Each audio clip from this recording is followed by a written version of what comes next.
माननीय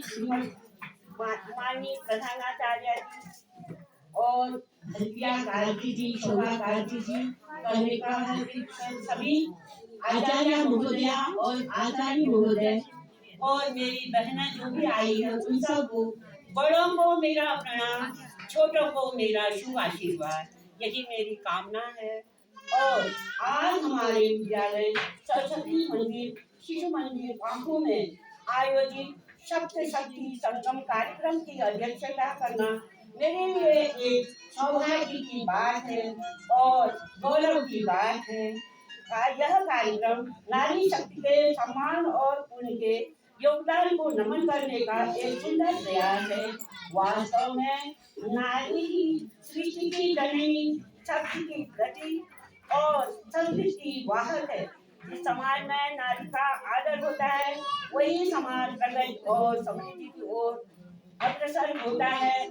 पुरुष के दिमाग में यदि यह रहता है कि यत्र नार्यः पूज्यन्ते तत्र देवाः रमन्ते, यत्र एताः न पूज्यन्ते तत्र सर्वविद्या विफला।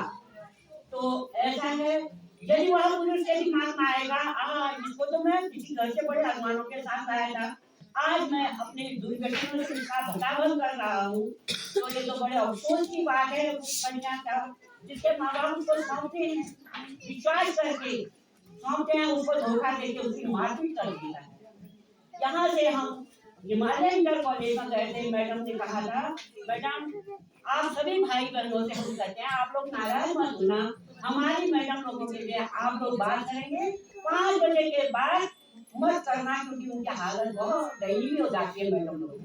या आप लोग कुछ सोच सकते हैं, समझ सकते हैं। वो देवबाला बहन जी ने मुझे ऐसा कहा। मेरे बच्चे कहते हैं हम कॉल करो, मतलब बेटा नहीं, मैडम ने ऐसा कहा है। तो ये बातें हैं।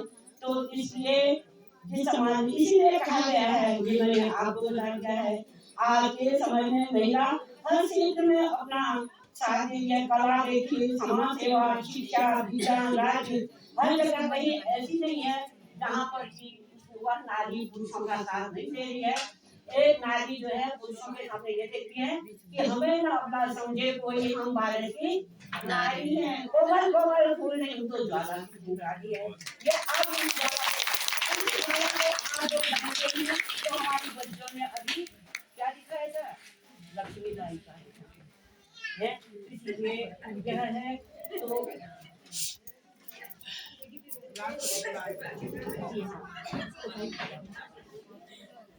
इसी को कहते हैं मातृ देवो भव, अतिथि देवो भव, देव देवो भव, इसी देवो भव। तो माता को हम देवता की हर जगह देखो, माता की बात माँ शब्द आता है। आदमी लाइफ की कैबिन में माता है, वो ईजा शब्द कहता है या नहीं, ईजा को पकड़ लो, अपनी माँ को बहुत प्यार करता है। हम सब समझ जाते हैं, ईजा ईजा माँ कहते हैं हर समय अपनी। अब शिक्षित पुरुष मिलता है तो उस नारी की माँ को गाली करता है, जो उस नारी को असहनीय हो जाता है। जो विद्वान होता है, विद्वान नारी होती है, वो कहते ठीक है, अपने कलम में पानी भर रहे हो, तुम्हारे घर में अपनी माँ है, अपनी माँ की तो आप पूजा कर लो, मेरी माँ को नहीं। तो नारी क्या करती है, क्या कहते हैं, काज काले ऊंचे लेवल धारी, जो समय आ जाता है उस समय चुप रह जाओ नारी, इसको कहते हैं विद्वान। क्या वो नारी विद्वान नहीं है जो चुप रहती है? उस शराबी पति का मुकाबला क्यों करना है, उसको बिल्कुल मत करो, चुप रहो, उसकी कंडीशन देखो। तो आपको अपने छोटे छोटे बच्चे हैं उनकी देखभाल करो, वो अपने आप की दुनिया में। तो इसलिए मैं इस अवसर पर हमारे विद्यालय परिवार को धन्यवाद देती हूँ और अपने आचार्य जी को धन्यवाद देती हूँ, अपने अध्यापिका बहनों को देती हूँ। मेरे प्यारे बच्चे नरेश पाठक जी मेरे को कितनी इज्जत देते हैं, उसका मुझे इतना घमंड है। यदि मैं उस बच्चे को यहाँ तक न पहुँचाने में, क्योंकि परिवार ही घर ही बच्चे की जड़ होती है, प्राइमरी पाठशाला, यदि उसकी जड़ पक्की नहीं होती तो आज मेरे को इतना सम्मान है देने का कभी नहीं देते। मेरा एक घमंड है, मेरा एक घमंड है। कक्षा 6 से एक बच्चा दसों मुखर्जी प्रसाद जी आए, तो उनको एबीसीडी नहीं आया, मैंने कलम पकड़ पकड़ के रखी एबीसीडी दिखाई। मेरा वो घमंड हुआ, तो अपनी शादी हो गई थी, ये एक ही करती थी ना, तो उन्होंने अपने विशेष से कहा ये मेरे लिए है जिन्होंने आज मेरे को कहाँ तक पहुँचाया है। मैंने बच्चों को सदा प्यार दिया, सदा उनको पढ़ाया।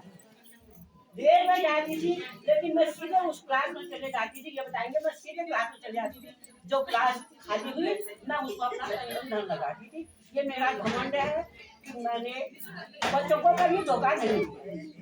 तो इसी शब्द को कह करके अपने शब्दों में जो भी त्रुटि होगी आप सब लोग माफ कर दीजिएगा। बस आप लोगों को बहुत